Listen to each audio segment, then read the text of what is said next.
Salut les amis, bienvenue sur ma chaîne Manu Agriculteur par Passion. Bah écoutez, vous voyez, ça fait une journée à peu près qu'il pleut pas.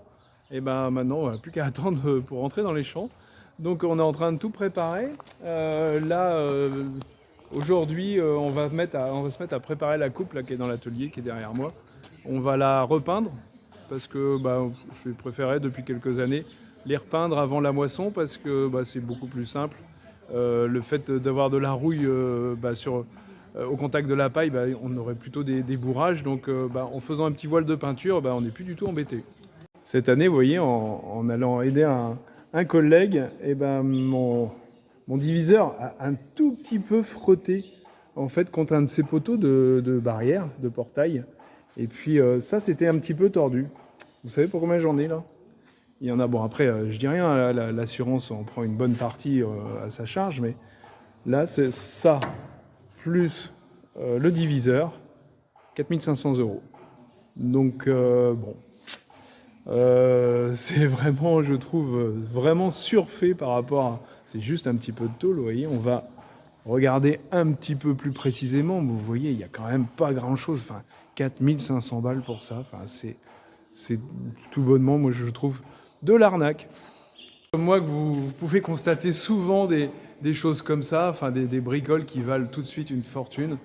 En plus, je pense que vu que c'est l'assurance qui en paye une bonne partie, ils en profitent. Et je pense que les constructeurs, enfin franchement, là c'est du vol caractérisé, quoi. Bon, là vous voyez quand même Picasso en action. On va pouvoir ouvrir bientôt un atelier de carrosserie peinture parce que avec tout ce qu'on repeint, je pense que Jordan s'est nettement amélioré dans le coup de pistolet.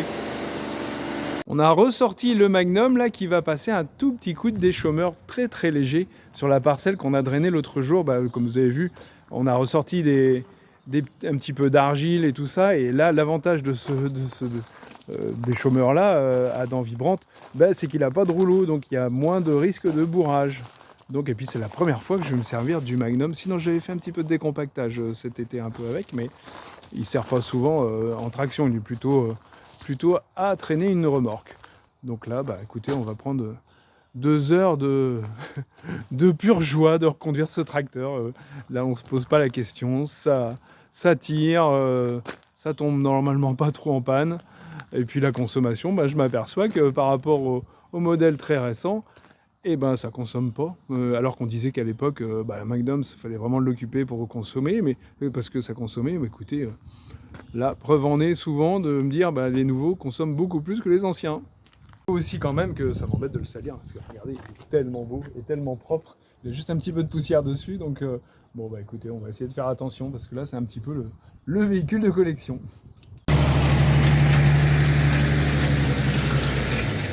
Aujourd'hui il y a un petit peu de soleil et du coup après-midi récréation, j'ouvre de la terre et je rebouche les drains l'autre jour la parcelle qu'on a drainé l'autre jour. Donc je passe un tout petit coup de chisel quand même assez profond pour essayer de faire sécher tout ça. C'est toujours un réel plaisir de le conduire. Et puis je peux vous assurer que sur 3,50 m, il ne peine pas du tout.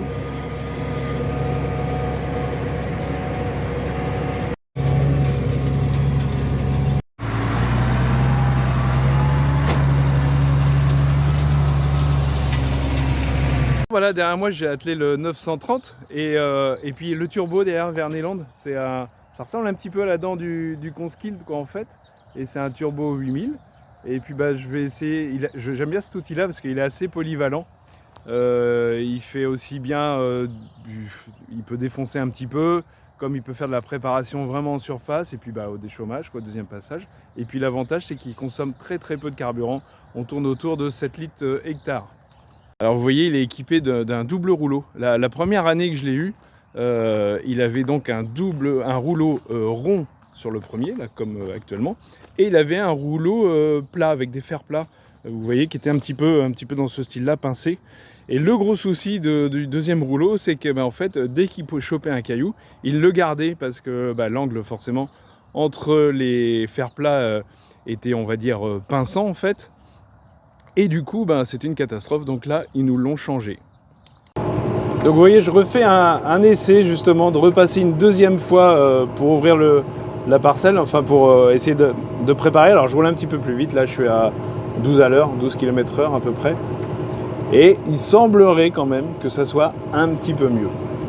Vous voyez, ça ressort quand même un petit peu mieux. Ça commence plutôt bien, il fait beau. Hier, on a ouvert de la terre. Et puis là, on va essayer de semer les févroles. Alors le problème, toujours en 4 mètres, c'est toujours la route, ça forcément. Après, bon, ouais, le problème est juste passager, on va dire, juste le temps de faire la route. Et puis après, dans le champ, comme je vous l'avais déjà expliqué, je suis convaincu du jumelage. Vous voyez le combiné au travail. Alors là, on est obligé de ne pas dépasser le 5 km/h parce que sinon, en fait, il y a un débit tellement important avec les févroles que sinon, le doseur, il n'arrive plus à fournir. Enfin, c'est pas qu'il n'arrive plus à fournir, c'est les tuyaux, en fait, qui se bouchent. Bon, là, on a fait tourner un petit peu plus vite nos rotors de herse rotative pour essayer d'affiner un peu plus le sol. Ça a l'air un petit peu mieux, mais ça reste encore assez grossier quand même. Bon, je sais que c'est des févroles, c'est costaud, mais bon. Voilà, écoutez, on est parti, je pense, pour la journée de semis. On sème la févrole aussi le plus profond possible.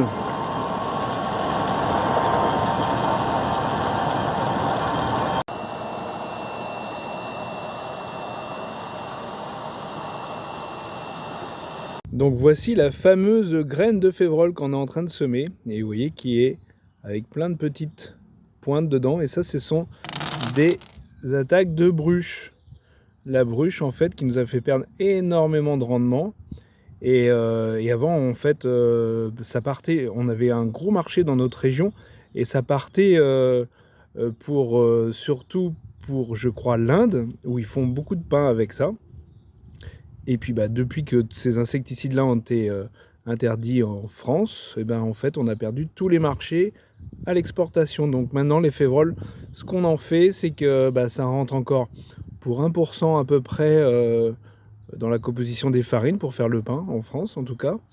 Et puis ça part aussi pour nourrir les saumons. Vous savez, dans tous les élevages de saumon, et souvent ça part pour faire ça.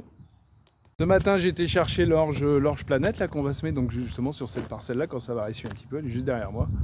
Et puis voilà, en espérant que tout se passe bien, que ça lève et qu'il n'y ait pas trop de soucis, parce que on est déjà, je pense, un petit peu tard en saison quand même. Mais bon, je sais de toute façon que le potentiel va s'en ressentir. Après, coup de chance, une année peut-être particulière, mais bon, habituellement, on préfère quand même semer de bonne heure de l'orge de printemps. Bon, on a attaqué le semis d'orge de printemps, là, dans la terre qu'on vient de drainer, là. C'est sec en surface, enfin sec, une façon de parler, mais bon, l'ensemble du boulot est pour la parcelle que c'est et le moment, bon, c'est pas cata. Donc, voilà, on n'a plus qu'à croiser les doigts que tout lève bien.